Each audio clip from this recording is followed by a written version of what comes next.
Yeah, welcome in Roch Kubatko. And Roch, J.J. Hardy has obviously not had the year at the plate that he's capable of or he's accustomed to. That injured shoulder from spring training obviously has been a factor.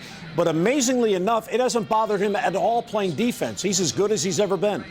He's still elite. Now, he's not in the lineup today. Paul Janisch is starting at shortstop, and it's not a physical issue. He's played 3 straight games on this turf, and Buck said he'd like to give Hardy the day off, so Janisch is in the lineup. But yeah, we've talked about Hardy's struggles. He hit that big 3-run homer Friday, and that was his first home run since July 29th. The power numbers have been down the last few years. But he's had health issues. Let's face it, that left shoulder from spring training when he tried to make the diving stop up the middle. He said he doesn't like to make excuses, but he thinks it's really robbed him of his power this year. There's also been, back and wrist and hand and things like that. But he's so important defensively. What he does in the field, you saw it again yesterday, 7th inning, 2 on, 1 out. He ranges to his right. He makes that backhanded catch to hold that 1-run lead. He makes the tough plays seem so routine. He makes Manny better. He makes Jonathan better. He's even made Stone Russell better. We were talking to the bench coach, John Russell, about his young son, Stone, who's here with his Little League team that's being honored. They won the Cal Ripken World Series, the 10-year-old division. And he made some backhanded play, and John said, Stone, where'd you learn that? And he goes, I've been watching J.J. Hardy every day. So he's even influencing the kids. That's how important he is defensively, and that's why he'll continue to be in the lineup, because he's the leader of that infield. He's a Gold Glove shortstop. So whatever he's doing offensively, they figure, is gravy. But they also expect him to be better, maybe after an off season of being able to rest and then start his workouts and just get healthy again. That power should come back. All right, so after today's game, the O's head to Washington, the 3-game interleague series against the Nationals. And for some reason, there is always intrigue about the starting rotation moving forward. Do the Orioles have 3 starters that they know for a fact are going to start in that Nat series?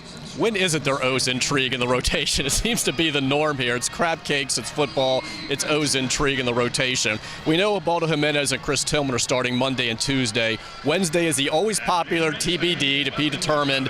That's Tyler Wilson's turn. Of course, he allowed 6 runs in 4 1/3 innings on Friday. His turn falls on Wednesday. Buck said that the pitching coach, Dave Wallace, wanted to see a couple things, a couple side sessions. They may have an announcement following today's game. And again, it is Wilson's turn. I would think it would be him, and I know people say, if you're still in the wild card race here, you're 4.5 back for that second spot, why are you experimenting? You can't afford to do that. And as Buck would say, if not him, who else? Mike Wright? That's experimenting. There's no proven starter with a track record you could plug into that spot right now. So it's going to be somebody like a Wilson or a Wright, and I would expect it again to be Wilson. But you don't have that veteran who's got a track record for winning in the majors that you could go ahead and plug in. So that's why you have to basically, and it's a tough spot to be in, you have to basically do some experimenting while you're also trying to win every game you play at this point. All right, well, I know it won't be Miguel Gonzalez. He is still on the DL, but he had a big day today. He finally got into the bullpen. He finally did, throw it off a mound. He had thrown 3 sessions on flat ground, including Friday from 120 feet. He's ready to go in the bullpen through today. We'll ask Buck how it went afterward. We assume it went fine, and if it did, then he's going to face hitters Tuesday or Wednesday. They'll arrange a simulated game for him, most likely. Could be in D.C., since that's where the team will be.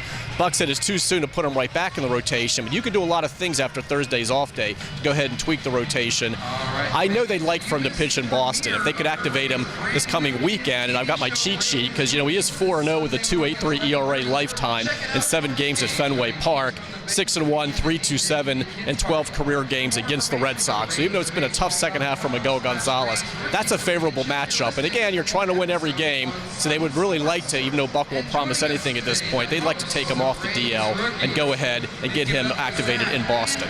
All right, well, have fun and bark in the park day. Sorry I'm missing that. We'll see you in D.C. tomorrow. Thanks.